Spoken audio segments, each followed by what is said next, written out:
పులివెందుల నియోజకవర్గంలో తెలుగుదేశం పార్టీకి వస్తున్న ఆదరణను చూసి వైఎస్ఆర్ కాంగ్రెస్ పార్టీ అధినేత జగన్మోహన్ రెడ్డి వణుకు పుడుతుందని పులివెందుల నియోజకవర్గం టీడీపీ ఇన్ఛార్జ్ బీటెక్ రవి అన్నారు.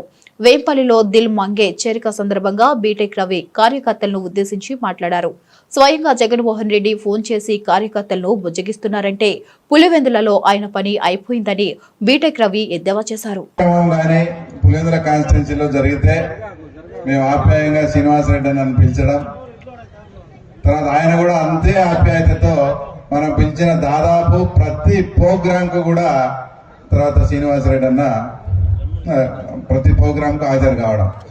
ముఖ్యంగా నాకు సమయం సందర్భం వచ్చినప్పుడల్లా శ్రీనివాసరెడ్డి అన్న గురించి నేను చెప్పుకోవాల్సినట్టు కొన్ని ఉంటాయి, అది ఎప్పుడు చెప్తానే ఉంటా. మనకు పులివెందుల్లో ఒక స్థలం లీజుకి ఇవ్వాలన్నా కూడా ఇవ్వని పరిస్థితి. తర్వాత ఎక్కడన్నా రెంట్కు తీసుకోవాలన్నా కూడా అగ్రిమెంట్ అయిన వాటిని కూడా రెంటోళ్ళని కూడా పిలిపించి బెదిరించి మీరు టీడీపీ బీటెక్ రవికి ఆఫీస్ ఇస్తున్నారు, మీ అంతు చూస్తామని బెదిరించి చేసిన సందర్భంలో తర్వాత ఆయన ముందుకొచ్చి పులివెందుల ఆఫీసు దాదాపు ఇక్కడే శ్రీనాథ్ కూడా ఉన్నాడు చేసి దాదాపు 3 కోట్ల రూపాయలు పెట్టి ఆఫీసు స్థలం కొని తర్వాత 1,25,00,000 పెట్టి మొత్తం ఆఫీస్ అంతా నిర్మించి పులివెందుల్లో మనకు ఒక స్థానికంగా ఈరోజు అందరూ కూడా ఎక్కడంటే పులివెందుల ఆఫీసుకు పక్క సందులో ఆ సందులోని పులివెందుల పార్టీ ఆఫీసు ఒక ఐకాన్ గా మారింది ఈరోజు పులివెందుల్లో. అంతటి మన పులివెందుల తెలుగుదేశం పార్టీకి అంతటి మంచి పని చేసిన అన్న మన శ్రీనివాసరెడ్డి అన్న.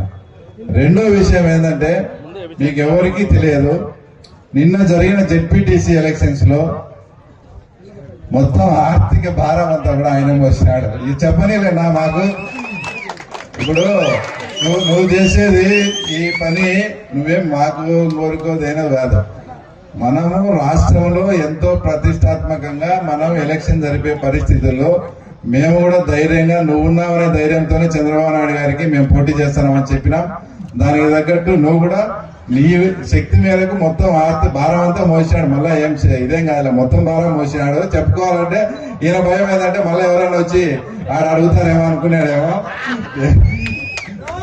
మొత్తం ఆ బాధ్యత అంతా తీసుకొని తన భుజస్కంధాలపై వేసుకుని అంతా కూడా ఎలక్షన్ సజావుగా జరిగేట్టుగా, ఎందుకంటే సమయం సందర్భం వచ్చినప్పుడు మనకు మంచి చేసిన వాళ్ళను ఈ రకంగా అంటే అందరి ప్రజల ముందు వాళ్ళ గురించి వాళ్ళు చేసిన పని గురించి చెప్పాల్సిన బాధ్యత ధర్మం నాకు ఉంది కాబట్టి అందుకు మనకు ఏ కార్యక్రమం పిలిచినా ఆయన ఇక్కడికి రావడం చాలా సంతోషం. ఇప్పుడు కూడా నిన్న నేను జిల్లా పార్టీ అధ్యక్షుడు భూపేశ్ రెడ్డి గారికి ఇచ్చారని అన్నారు. మాకు కూడా సంతోషం, అన్న కూడా వేరే బాధ్యతలు కావాలన్నాడు. నాకు మరీ సంతోషం ఏంటంటే ఇప్పుడు శ్రీనివాసరెడ్డి అని అంతకుముందు 7 కాన్స్టిట్యున్సీలు చూసేవాడు, ఇప్పుడు ఓన్లీ పులిందుల మీదనే దృష్టి పెట్టి ఒక రకంగా దత్త తీసుకొని మనల్ని వెన్నంటి నడిపించడానికి ఆయనకు మరింత అవకాశం వచ్చేట్టుగా ఉంది. కాబట్టి దీని రకంగా కూడా శ్రీనివాస్ అన్నకు మనకు ఇంకా బాగా అంతకుముందు 7 నియోజకవర్గాల బాధ్యత ఉన్నది, ఇప్పుడు ఓన్లీ కడప నెక్స్ట్ పులిందులే. కాబట్టి ఇంకా మరిన్ని సేవలు మనం ఆయనతో చేయించుకునే అవకాశం ఉంటుంది. తర్వాత అలాగే ఈ కార్యక్రమానికి మన రాష్ట్ర ఉపాధ్యక్షులైనటువంటి మా సోదరులు పేర్ల పాఠశాలరెడ్డి కానీ ఇంకా మా పార్టీ వాళ్ళంతా, వేంపల్లె మండల శాఖ కన్వీనర్ రామ్మోహన్ రెడ్డి, అలాగే షబ్బీరు, తర్వాత పరిశీలకులు ఉండే రఘునాథ్ రెడ్డి. ఇంకా వేంపల్లె మండలానికి ఏం మాట్లాడినా మూల స్తంభాలంటే బాలస్వామి అన్న జగనన్న పేర్లు చెప్తాం వాళ్లకు. అలాగే అందరికీ మా తర్వాత సీనియర్లు, జూనియర్లు, సింగిల్ విండో ప్రెసిడెంట్లు, క్యాడర్ అందరికీ కూడా మనస్ఫూర్తిగా స్వాగతం పలుకుతూ, ముఖ్యంగా మా చంద్ర వచ్చేసి పార్టీలో నేను చేరాలని ఉన్నానా. ఇది అయితే నాకు ఒక 20 రోజులు ఏదో టైం, ఫస్ట్ 21st అనుకున్నాడు. 21st నేను చేరుతాను అని చెప్పినాడు చంద్ర. 21st అంటే దాదాపు 2-3 వారాలు తర్వాత గ్యాప్ ఉంది చంద్ర. ఈ 2-3 వారాల్లో నువ్వు అంత ఇంత అందరికీ తెలిసినకే అన్నట్టు. ఈ 2-3 వారాల్లో నీ మీద ఒత్తిళ్లు అనేకమైనటువంటి వస్తాయి, మళ్ళీ అవన్నీ తట్టుకుంటావా నువ్వు? అంత లాంగ్ ఎందుకు ముందే పెట్టుకున్నా నేను. వాస్తవంగా ఏదన్నా నన్ను కొనేవాడి పులిందుల్లో లేదులే, నువ్వు డోంట్ వరీ, దాని గురించి నువ్వు ఆలోచించాల్సిన అవసరమే లేదు. ఎవరు ఎన్ని చెప్పినా నా డేట్ ప్రకారం నేనుంటా. నువ్వు ఆ రోజు నాకు వచ్చి పార్టిసిపేట్ చేయనా, నాకు ఏర్పాట్లు అవి నేను ఇట్లా సింపుల్ గా జాయిన్ అయ్యే పరిస్థితి కాదు.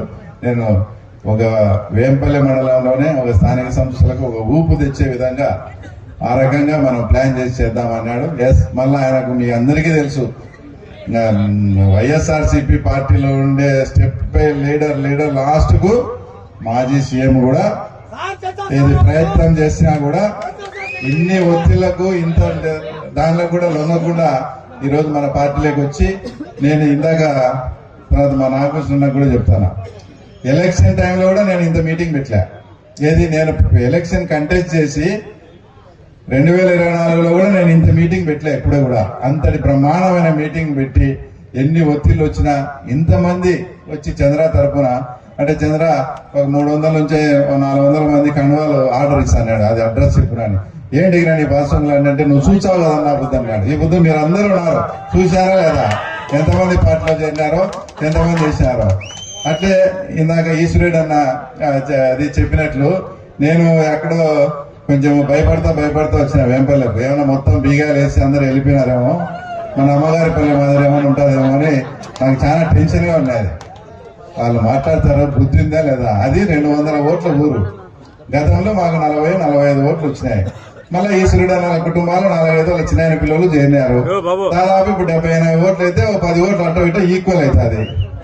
అలాంటి దాన్ని పట్టుకొని మీరే పిలిపించుకొని ఆ తర్వాత మీరే డిన్నర్ పెట్టుకొని అక్కడంతా నాకంటే నిరసనసే గంట పోతానే పూలతో స్వాగతం పలికింది. ఈడ స్టేజ్ మీద ఉన్న కూడా చూసినారు, టపాసులు పెలిస్తే పూలతో స్వాగతం పలికి తర్వాత ఆ ఊరంతా పోతే దానికి వచ్చే నిరసన సెగంట. వాళ్ళు ఏ రకంగా అక్కడ ఉండే లేడీస్ అంతా అక్కడికి పిలిచిపోయినారో చిన్న బిట్టు పెడతాను మీరు పత్రికలు. ఎందుకంటే ఇది ఏందో పెద్దగా బీటెక్ రేవుకి నిరసన సెగంట అదంటే అసలు నేను 60,000తో గెలిచానా వాళ్ళు 60,000తో గెలిచారో నాకు అర్థం కాలే. వాళ్ళకి అంత బలం పెట్టుకొని నేను ఒక ఊరికి పోతానే దాన్ని అంతగా పెద్దగా ఇదిగా ప్రచారం చేసుకుంటూ ఉన్నారు. ఆ ఊరు నుంచి బయటికి పిలిచే మేము లేడీస్ ఇదే ఇక్కడ ఉండే నాయకుడి అడిగితే వాళ్ళు ఏం చెప్పినారో ఒకసారి మీరు కూడా వినండి.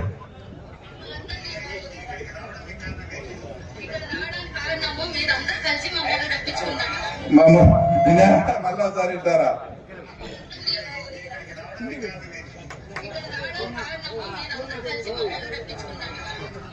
వీళ్ళందరూ కలిసి మమ్మల్ని రప్పించుకున్నారని చెప్తాను. వీళ్ళు మీరు వచ్చి ఇక్కడ రావడానికి ఏం కారణం అని మన మాజీ అడిగితే ఏం చెప్తాది, ఇక్కడికి మేము వచ్చే దానికి కారణం అంతా మీరు మమ్మల్ని రప్పించుకున్నారని చెప్తారు. మీరు డిన్నర్ పెట్టి వాళ్ళని పిలిపించి మాకేందో నిరసన సెగంట ఇదంతా. మళ్ళీ ఈ రోజు మొత్తం వేంపల్లి ఇంతమంది జనాలు ఇంతమందిని కూడా అందరినీ బీగాలు వేసి పంపించాల్సింది. మీకు ఏదైనా కెపాసిటీ ఉంటే ఎందుకు ఇట్లా అర్థం లేని పడుతుంది. ఇప్పుడు వాళ్ళు స్వచ్ఛందంగా పార్టీలోకి చేరుతాడు. ఆయన ఎందుకు పార్టీలోకి చేరేది ఆయన చెప్పినాడు. వాళ్ళ అబ్బాయి యూత్ లోకేష్ బాబు గారితో చూసి నేను నచ్చినా నేను పార్టీలో చేరుతాను అన్నాడు. వాళ్ళు పార్టీలో చేరి మమ్మల్ని ఆహ్వానించి మేము ఆ ఊరికి పోయినాం. జనరల్ గా మా పల్లెల్లో కూడా అవినాష్ రెడ్డి గారు ప్రచారానికి వస్తారంటే మాకు సంబంధించిన వాళ్ళంతా సింహాద్రిపురంకి ఆడుకోపోతాం. ఎందుకు వాళ్ళు వచ్చారంటే ఆ టపాసులు చప్పులతో ఒకటి ఏదైనా అనుకోని డిస్టర్బెన్స్ అది అది కామన్ థింగ్. దాన్ని పట్టుకొని లేడీస్ నేర్చుకొని 4-5 ఇళ్ళ బీగాలు చూపించి దాన్ని పెద్ద ఎత్తున ప్రచారం చేసుకొని ఒక రకంగా నాకు పబ్లిసిటీ, నాకు పార్టీ నుంచి అడిగినారు అంత వన్ సైడ్ ఉండే ఊరికి కూడా నువ్వు పోతున్నావు అని ఇట్లా నాకు పబ్లిసిటీ చేస్తారు తప్ప వాళ్ళు ఇంకోటి ఏం కాదు. సరే, వాళ్ళది ఒక మంచి కార్యక్రమం. ఇక్కడ ఈ మధ్య మీరు కూడా గమనించారు, అంటే మీ వేంపల్లి ఎవరికి వచ్చిందో రాలేదో. మాకు పులివెందులు అయితే ప్రతి ఊరికి 100 మందిని ఇది కమిటీలు వేస్తారు. బంగారుపై లేడీస్ ను గీడీస్ ను కూడా వేస్తారు. మాకు అంతమంది అవసరం లేదు, మాకు 5 మందే చాలు. వాళ్ళు 100 మంది కౌరవులతో సమానం. మేము 5 మందిని వేస్తాం కమిటీ. మా 5 మంది ఇచ్చి మేము పాండవులతోనే యుద్ధం చేస్తాం. మాకు 5 మంది 100 మంది ఉండే కౌరవులు గెలిచినారా, 5 మంది ఉండే పాండవులు గెలిచారా. ఫైనల్ గా రేపు పొద్దున ఎలక్షన్స్ లో కూడా అదే జరగబోతుంది. ఇంకా ముఖ్యంగా ఎవరు పార్టీలో చేరి మనమంతా ఏం చేసినా కూడా ఏదైనా మంచి కార్యక్రమాలు డెవలప్మెంట్ వైపు పరంగానే మనం ఆలోచన చేయాలి. ముఖ్యమంత్రి గారు త్వరలో వస్తున్నారు. మీరు కూడా పాత్రికేయులు, ఇక్కడ ఉన్న మేధావులు, పార్టీలకు అతీతంగా మన వేంపల్లెకు ఏం చేస్తే ఇంకా డెవలప్మెంట్ అయ్యే పరిస్థితి ఉంది అవన్నీ కూడా ఒకసారి ఆర్ఎన్బిలో కూర్చొని పత్రికలతో, పుర ప్రముఖులతో, ఇంటలెక్చువల్తో కూడా వాటి రివ్యూ కూడా పెడదాం. తొందరలో మీ అన్ని సూచనలు కూడా తీసుకొని వేంపల్లిని మరింత ప్రగతి వైపు. ఇప్పుడు మీరే చూసినారు ఆ రోడ్లు, ఆయనే 30 ఏళ్ళు ఉన్నాయని రోడ్లన్నీ బాగుపట్టారు. ఏదన్నా వేరే దాంట్లో చేసినాడంటే కొన్ని అయితే ఘోరం పాడాలో చేసినారు. అవి అసలు ఇప్పుడు మా పులివెందుల్లో అయితే R&Bలో నీకు కష్టపూర్చే ఉద్యోగాలు కూడా పాడా నుంచి జీతాలు ఇచ్చినారు. ఇప్పుడు పాడా క్యాన్సిల్ అయ్యి వాళ్ళకి ఉద్యోగాలు రాకుండా పోయినాయి. అంటే అంతటి మూర్ఖత్వంగా వీళ్ళు పరిపాలన చేశారు. ఈ రోడ్లు వచ్చి అన్ని పెండింగ్ పెట్టారు. మేము మాట్లాడుకొని ఇప్పుడు చంద్రశేఖర్ రెడ్డి అని పట్టుకొని రోడ్డు కూడా కంప్లీట్ అవుతుంది. గండి రోడ్ రెండు అంతా క్లీనింగ్ చేసాం, అది కంప్లీట్ అవుతుంది. ఇందాక వాసన చెప్పినట్లు ఇది ఎప్పుడు పాపాకి నది 6 ఏళ్లకు 7 ఏళ్లకు ఒకసారి వాటర్ వస్తారు. దానికి కంటిన్యూగా వాటర్ రావాలంటే GNSS ని కాలేటి వరకు కనుక తీసుకెళ్తే కాలేటి వాగు నుంచి మళ్ళా కింద పాపాకి గిడిచచ్చు. ఈసారి ఇక్కడ చక్రాయపేటలో కూడా సిద్ధారెడ్డి గారి పల్లెలు LVR రవి వాళ్ళంతా కూడా ఉన్నారు. HNSS ద్వారా మొన్న మేము ఎర్రబల్లి చెరువుకు నింపితే అనుకోకుండా తలుపుల మండలం ఉండే కొండారెడ్డిపల్లి చెరువు ఇంకో చెరువు నిండి కాలేటి వాగు నీళ్ళు వచ్చి కాలేటి వాగు నిండింది. అంటే ఎవరం కూడా ఆ HNSS నీళ్లతో కాలేటి వాగు నిండుతుందని కూడా అనుకోలే. ఈరోజు పోయి చూడుకోండి, తర్వాత మొత్తం కాలేటి వాగు అంతా నిండింది. దానికి కన్నా లైనింగ్ ఇప్పుడు పిలిచినారు. అది లైనింగ్ అయినా చేసి శ్రీశైలంలో ఫ్లడ్ వచ్చి ఒక 60 రోజులు నీళ్లు వదిలినా కూడా HNSS ద్వారా కాలేటి వాగు వచ్చే అవకాశం ఉంది. వాసన చెప్పినట్లు కడప నుంచి గండి మీద కాలేటి వాగు తీసుకుపోతే పాపాకి నది పారిందంటే ఇంకెప్పుడు వేంపల్లె ఆల్మోస్ట్ సస్యశ్యామలం అవుతుంది. ఇద్దరు ముఖ్యమంత్రులుగా పనిచేసినా కూడా లాస్ట్ సమ్మర్ లో మేము చూసాం. షబీర్ గాని ముల్లుడ్డి గాని మేమంతా అనేకమైనటువంటి బోర్లు వేయించాం. తాగునీటి సమస్య కూడా ఇద్దరు ముఖ్యమంత్రులు పనిచేసి ఇక్కడ ఉందంటే వీళ్ళ పరిపాలన మేము మళ్ళీ అట్లా చేసినాం ఇట్లా చేసినామని చెప్తారు. అదే తాగునీటి సమస్య తీర్చేదానికి ముఖ్యంగా చక్రాయపేట మండలంలో కూడా మొన్న అక్టోబర్లో నవంబర్లో కూడా గడమరపల్లె చిలేకానపల్లెలో తర్వాత నీళ్లు తోలిన సందర్భం ఉంది ట్యాంకర్లతో.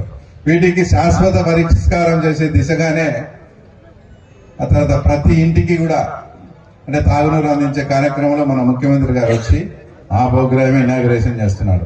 ఇక చక్రాయపేటకు కానీ వేంపల్లెకు కానీ తాగునీరు సమస్య అనేది భవిష్యత్తులో లేకుండా ఒక శాశ్వతమైన పరిష్కారం తర్వాత చంద్రబాబు నాయుడు గారి ద్వారా కూటమి ప్రభుత్వం ద్వారా జరిగిపోతా ఉంది.